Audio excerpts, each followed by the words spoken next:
Meus caros católicos, ontem, na confraternização, em comemoração ao aniversário de sacerdócio de alguns de nós padres, eu dizia que a primeira renúncia que nós devemos fazer para nos assemelharmos a nosso Senhor Jesus Cristo é a renúncia da inteligência.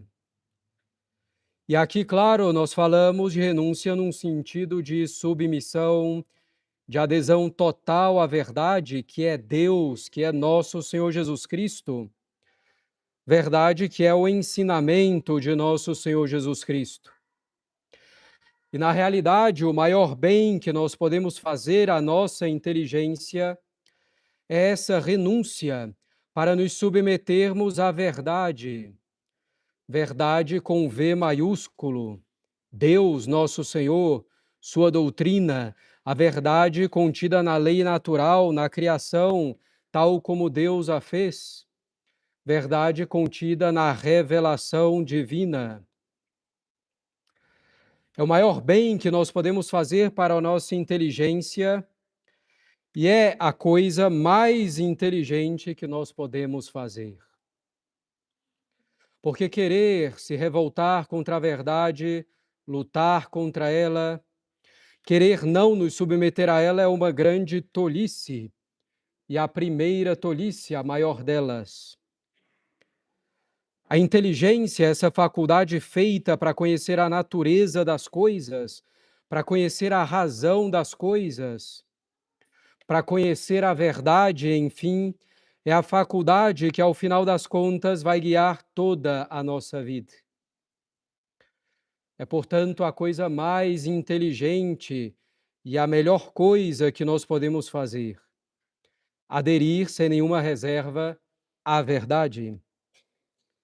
Portanto, meus caros católicos, não se trata de renunciar à nossa inteligência no sentido de nos tornarmos tolos, nécios, ou num fideísmo, mas bem ao contrário, renunciar à nossa inteligência à medida em que ela tende ao erro, à ignorância, em certa medida, em razão do pecado original, em razão dessa ferida do pecado original.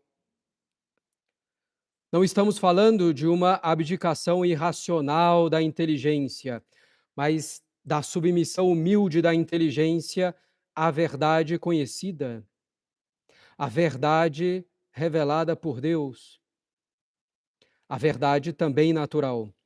Isso é, mais uma vez, a coisa mais inteligente que podemos fazer, porque é a coisa que mais eleva e enobrece a nossa inteligência.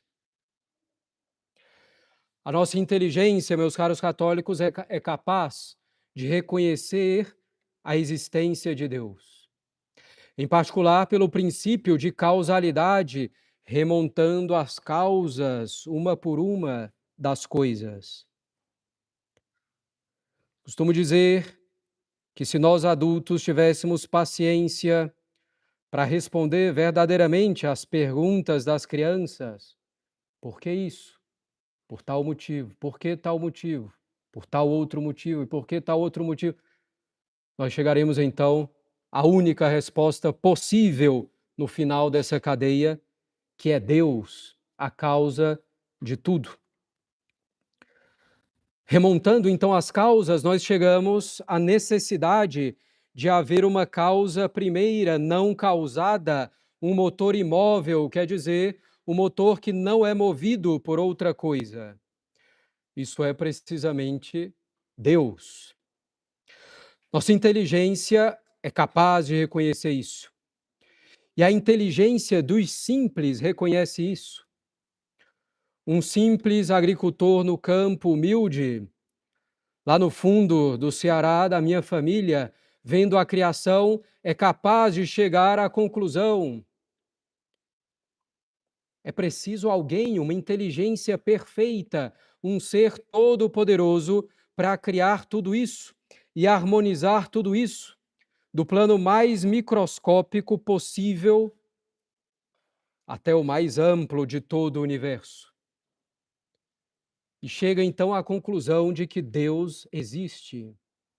Ele não vai chegar a essa conclusão por meio de rigorosos silogismos de um filósofo aristotélico tomista, mas vai chegar pelo bom senso de sua inteligência, o que basta.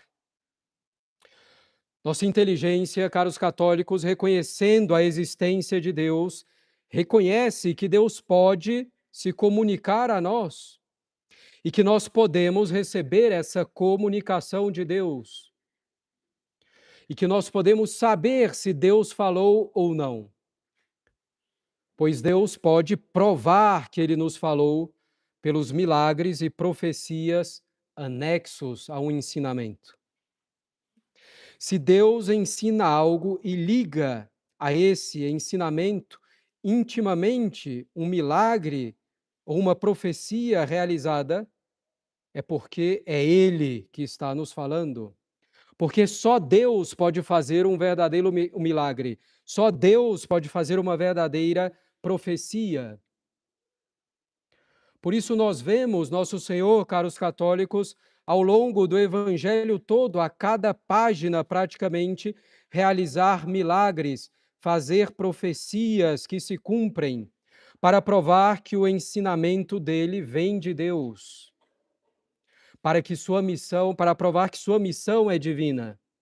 Portanto, Deus existe, Deus pode se revelar, nós podemos receber essa revelação e nós podemos reconhecer que essa revelação vem de Deus.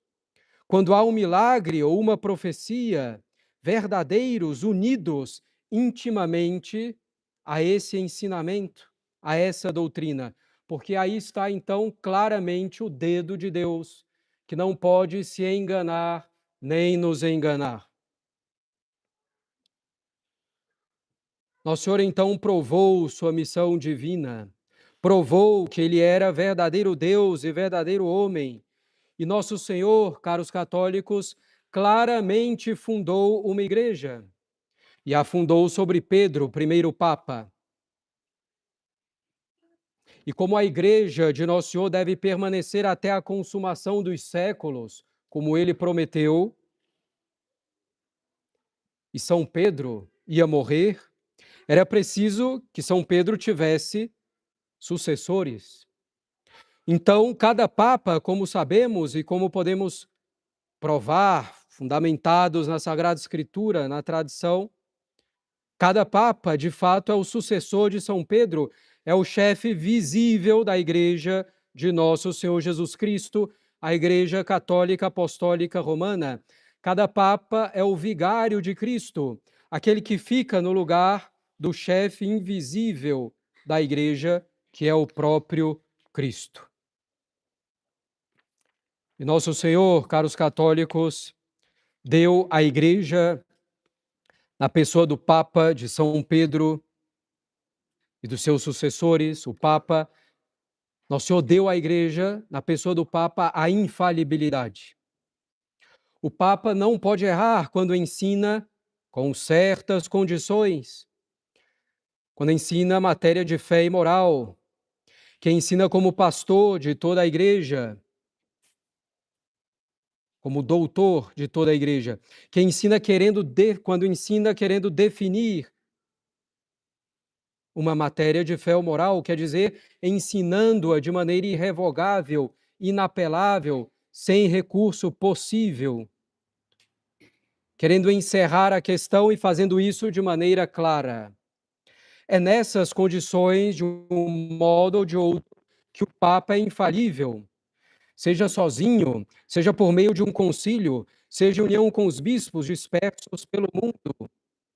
A Igreja mesma, caros católicos, dá essas condições, que são condições dadas, evidentemente, por Nosso Senhor. E a Igreja o faz, em particular, no primeiro concílio do Vaticano. A função do Papa, como ensina o próprio concílio do Vaticano I, o magistério constante da Igreja, não é ensinar novidades, mas guardar a doutrina de Nosso Senhor Jesus Cristo, difundir essa doutrina, explicar essa doutrina, explicitar essa doutrina, jamais mudar o sentido da doutrina de Cristo. Pode sim aprofundá-la, mas sempre com o mesmo sentido, com a mesma interpretação, jamais com alguma contradição. A doutrina da Igreja, meus caros católicos, e aqui, quando falamos doutrina da Igreja, queremos dizer esses ensinamentos infalíveis da Igreja, esses ensinamentos constantes da Igreja ao longo de séculos e séculos. A doutrina da Igreja, meus caros católicos, esses ensinamentos não podem mudar em hipótese alguma. Esses ensinamentos infalíveis da Igreja são verdadeiramente a palavra de Deus que esse magistério transmite. Palavra de Deus contida na Sagrada Escritura e, sobretudo, na tradição.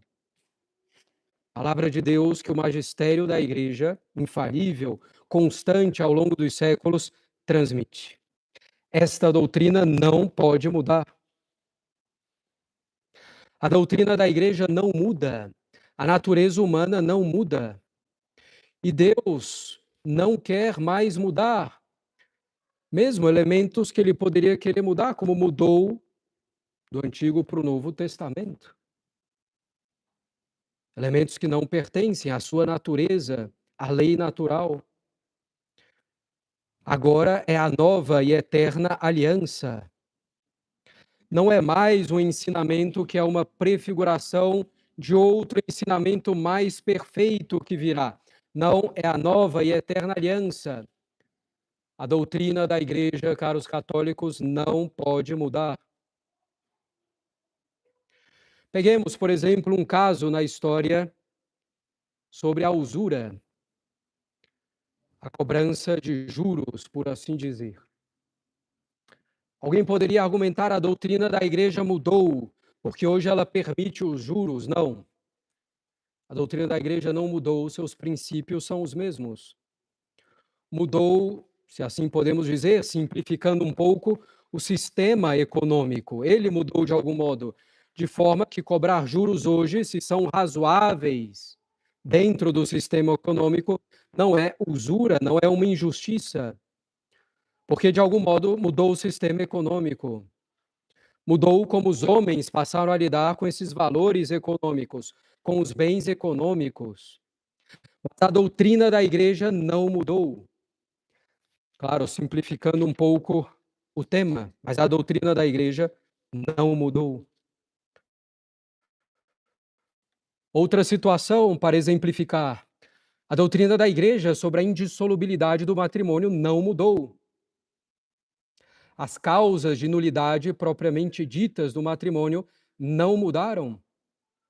Claro que hoje, com o avanço das ciências, com maior acessibilidade também a um tribunal eclesiástico, termina havendo mais casos legítimos, que são reconhecidos como matrimônios nulos. Mas a doutrina da Igreja sobre isso não mudou um jota sequer. Absolutamente não. Diferente seria, por exemplo, o caso, caros católicos, de o Papa dizer que a pena de morte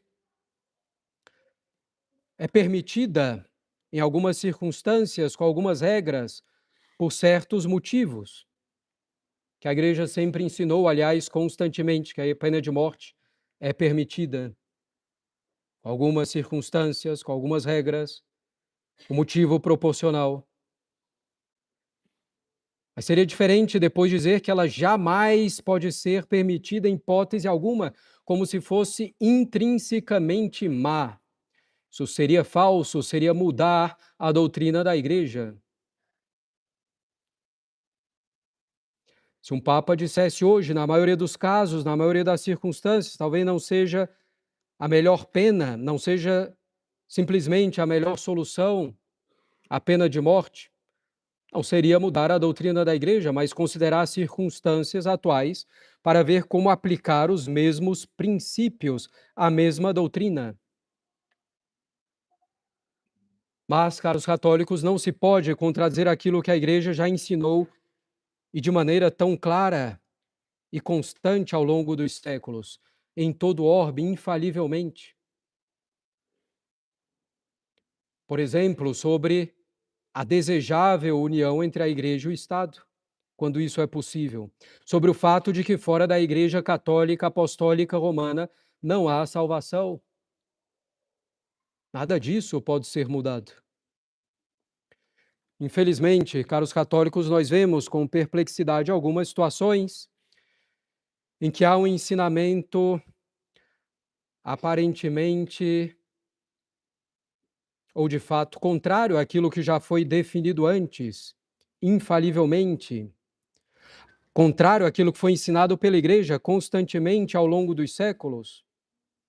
Casos em que, infelizmente, não se pode reconhecer simplesmente uma explicitação, uma explicação, desenvolvimento, aprofundamento no mesmo sentido, com a mesma interpretação, mas casos em que tudo leva a crer que há real contradição à doutrina da Igreja ensinada constantemente, infalivelmente, anteriormente. Mas a doutrina da Igreja, caros católicos, não pode mudar.